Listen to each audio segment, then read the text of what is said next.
Iris Laurie.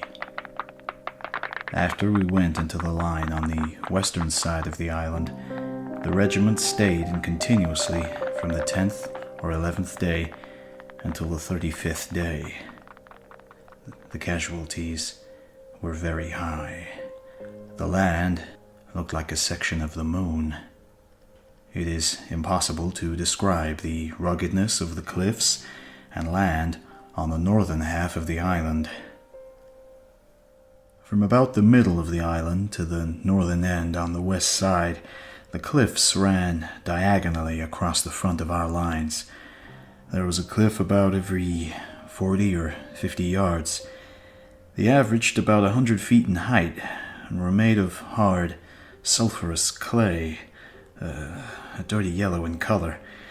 There was no vegetation on them, and the bombs, artillery shells, and naval gunfire shells had knocked off large chunks of this rocky clay. In each side of one of these cliffs were innumerable caves. Some of these cliffs had as many as 40 caves on each side. Some of these caves went down 40 or 50 feet, and the Japs had carved out large rooms down there. Some of them were 40 or 50 feet square. Most of the caves were connected with several others by tunnels. All of these caves had Japs in them.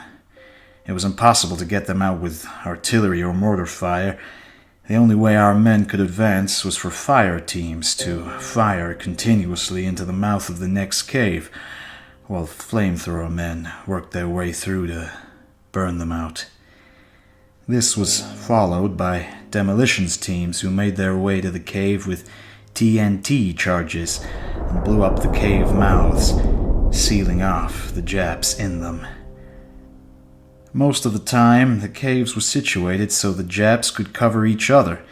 In that case, our men had to work on several caves at the same time.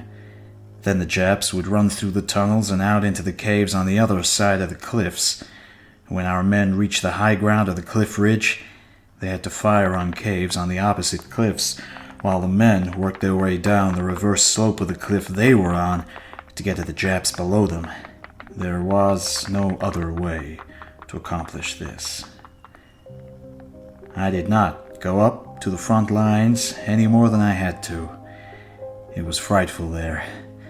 Every few days I went up with Colonel Williams, but not any more than I had to.